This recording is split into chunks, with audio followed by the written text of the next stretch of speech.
perhaps as a salute to irony, Mother Nature, rain coming down now here at the Sport Shuffle Studios, as it was a rain-soaked game last night. Whole bunch of images going through our minds, the foremost, of course, being Foley, third base coach, holding Keppinger when Will Rhymes had the double. Yeah, how critical would that extra run have been for the Rays Republic last night? And in case you're wondering, yes, Will Rhymes really is that short. Nice to know, vertically challenged ball players in the professional league. Oh, yes. So there was the Keppinger hold at third. That is trending this morning here in the Rays Republic. Also, you tend to have, I would say, how about the 3-4-5?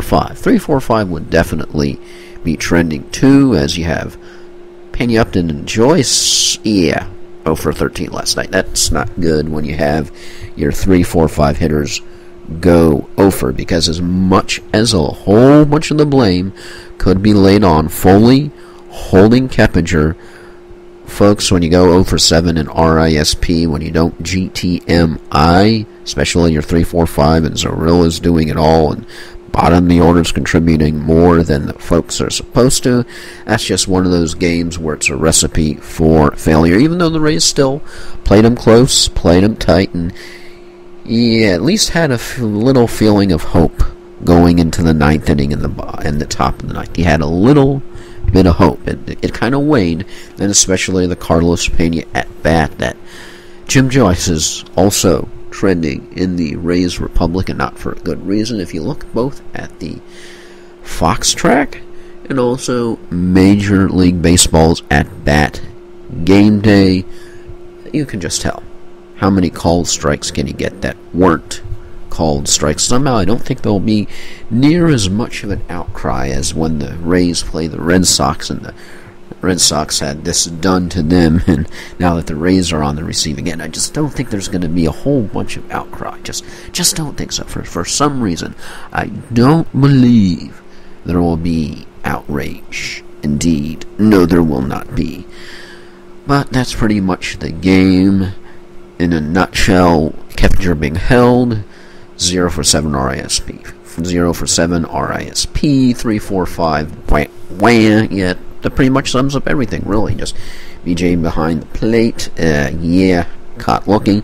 Then, interesting public argument, or I should say, animated discussion with Joe Madden. Yeah, that would be another thing you remember from the game.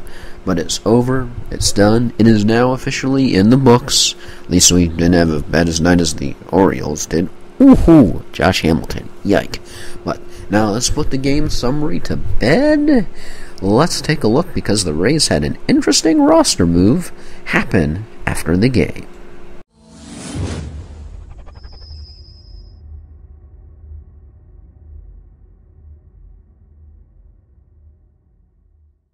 As everyone was trying to figure out when would this game start last night, all of a sudden it came out first as a rumor, what's going on, that Brandon Guyer could be heading up to New York to join the Rays. So, of course, there was some speculation. Does that mean Desmond Jennings really is more injured than he says and he believes, and in fact the Rays are going to put him on the DL? No, that is not the case. Out of absolutely nowhere left field. Of course, the Rays aren't getting into it, as is rightfully so, due to the fact that it is in fact a personal matter. Brandon Guyer is coming up to replace, just for a little while, one Jeff Keppinger, who is being placed on the restricted list because he has a personal matter, in quotes, that he needs to resolve, and we don't know what's going on, nor should we.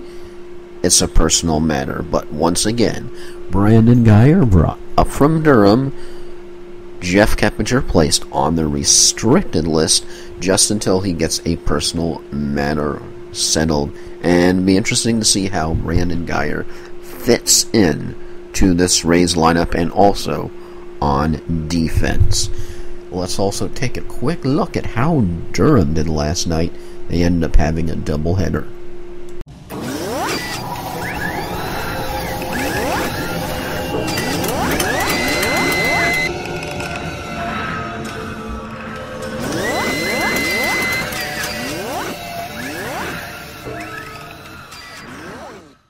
Whilst the Rays were battling umpires, Mother Nature, and the Yankees in the Big Apple, the Durham Bulls had a doubleheader to contend with as they would lose the continuation of a game that was suspended Sunday night to the Syracuse Chiefs, but would take Game 2 thanks to some great pitching from Rays' new prospect, Lance Pendleton, who was acquired from the Japanese leagues, and they would win the second game 2-1, and Lance Pendleton would improve his record to 1-1 with a 4.38 ERA.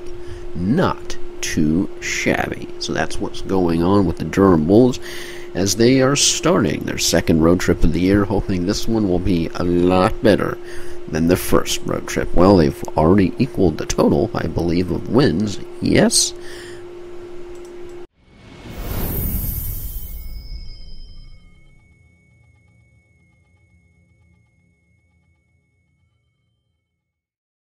Totally different lineup tonight as everyone is wondering if they'll even get the game in with all that crazy weather going on in New York for the second day in a row. Worked out well, even though not for the outcome for the Rays, but they were able to get the game in.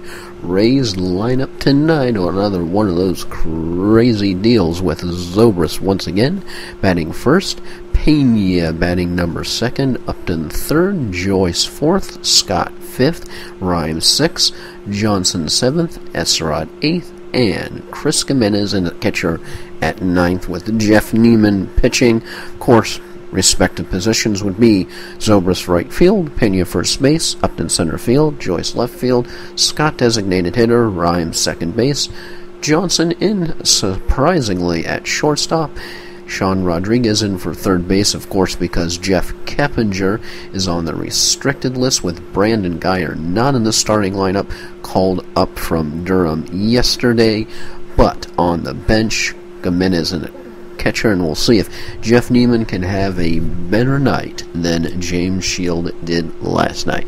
That's it. Here we go. Let's hope we can get the game in and go